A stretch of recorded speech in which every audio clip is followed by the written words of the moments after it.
বিশ্বকাপ final match মানে জমজমাট প্রতিদ্বন্দ্বিতা। ফাইনাল ম্যাচে ঘিরেই বিশ্বজুড়ে ব্যাপক আগ্রহ থাকে। 2026 ফিফা বিশ্বকাপ ফুটবলের টিকিটের দাম ইতিহাসের সর্বোচ্চ পর্যায়ে পৌঁছেছে। ফিফা প্রাথমিকভাবে যে দাম নির্ধারণ করেছিল, টিকিটের দাম এখন তার চেয়ে অনেক বেশি। আগামী রোববার রাতে নিউ ইয়র্কে আর্জেন্টিনা ও স্পেনের মধ্যে এবারের বিশ্বকাপ ফুটবলের ফাইনাল ম্যাচ অনুষ্ঠিত হবে। যুক্তরাষ্ট্রের টিকিট বিক্রির প্ল্যাটফর্ম টিকপিকের তথ্য অনুযায়ী ফাইনালের টিকিটের গড় ক্রয়মূল্য দাঁড়িয়েছে $11,327, বাংলাদেশি মুদ্রায় যা প্রায় 14 লাখ টাকা।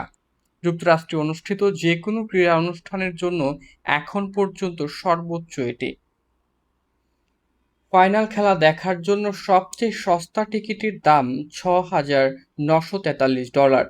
সেমিফাইনালে আর্জেন্টিনা ইংল্যান্ডকে হারিয়ে ফাইনালে ওঠার আগে এ দাম ছিল প্রায় $7,200। ফাইনালে কোন দুই দল খেলছে তা নিশ্চিত হওয়ার পর দাম কিছুটা কমেছে।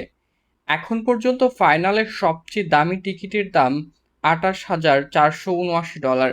বাংলাদেশি মুদ্রায় এর দাম প্রায় 35 লাখ টাকা।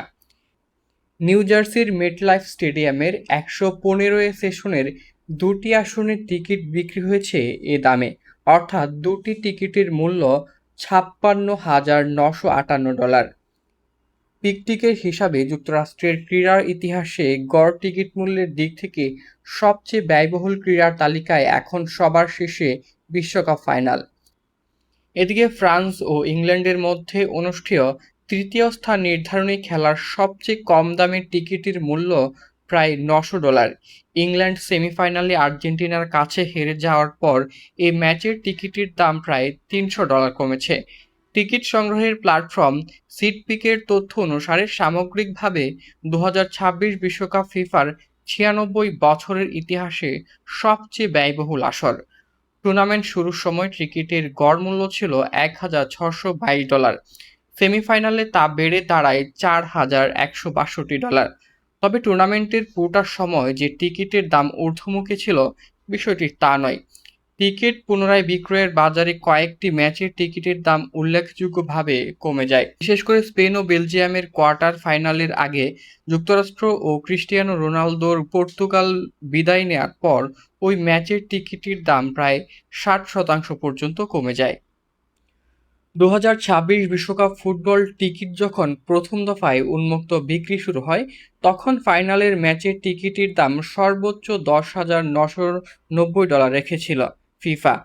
পুনরায় বিক্রি বা রিসেল বাজার বাদ দিয়ে শুধু বক্স অফিসের দাম বিবেচনা করলে ফুটবল ইতিহাসে সাধারণ গ্যালারির টিকিটের ক্ষেত্রে এটাই ছিল সর্বোচ্চ দাম।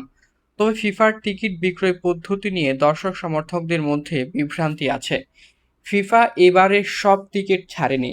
ম্যাচের আগ পর্যন্ত টিকিট ছাড়ার হয়েছে টুর্নামেন্ট জুড়ে। যুক্তরাষ্ট্রের ডাইনামিক প্রাইসিং বা পরিবর্তনশীল মূল্য পদ্ধতির কারণে টিকিটের দাম রীতিমতো আকাশ ছুঁয়েছে।